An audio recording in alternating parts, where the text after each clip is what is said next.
Luke, how insulting is some of the preaching that goes on from state government in Victoria?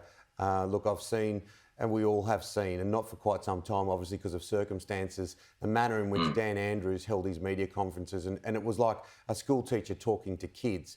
But the mm, problem is the QR codes are an absolute disgrace and have been. I've been mm, in Melbourne when I can get there. I've got a brother and a sister and their families there. In New South mm. Wales, you cannot go anywhere without going into the same central QR code. And Mm. for such a long time, there's just been a different one for every place you go to in Melbourne.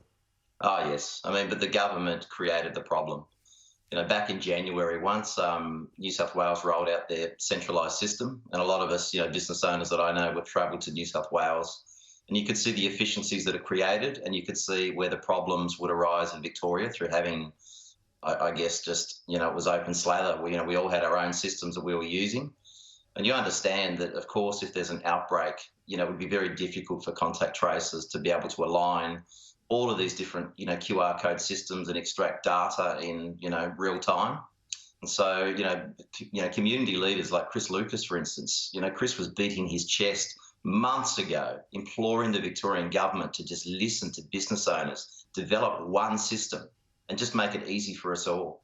And then again, you look at the situation that they listed the wrong supermarket as an exposure site, and they've just lied their way out of it into lockdown, and they just continue with the rhetoric and the strong words and the exaggerations just to justify what is our fourth and will likely be our most crippling lockdown. And this will be a lockdown that will deliver a knockout blow to plenty of businesses.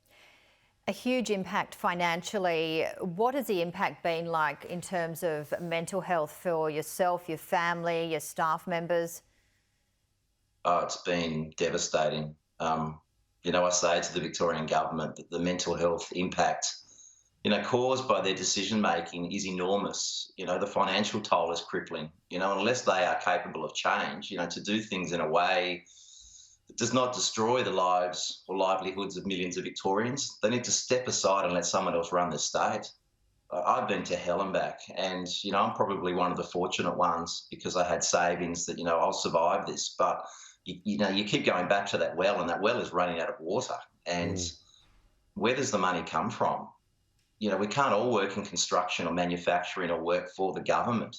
There are so many industries that create and add to the fabric that is this wonderful state and the city of Melbourne. The arts, the theatres, the Mm. wonderful retail, the restaurants, the bars, the cafes. So much of it. The fitness industry, the health industry, that just destroyed, absolutely decimated, with no end in sight, because this default mechanism of every time that there are cases, we just shut down because we're not competent enough to trust in our own systems and trust our own people. Yeah. And I just think it's time for Victorians to just rise up and say enough's enough. I've Look, been saying, I implore, any Victorian that's listening today, whether you are in work or out of work, whether you're a business owner that is like me that just wakes up and doesn't even know if they're going to have a future here, you need to reach out to the Premier's office, to the Treasurer's office, and you need to make it loud and clear that we no longer accept this policy of lockdown. There has to be another way. Otherwise, there is going to be nothing left of this great state. yeah, and it is one of the wonderful cities of the world, one of the wonderful states. I love it. It's like a second home to me personally.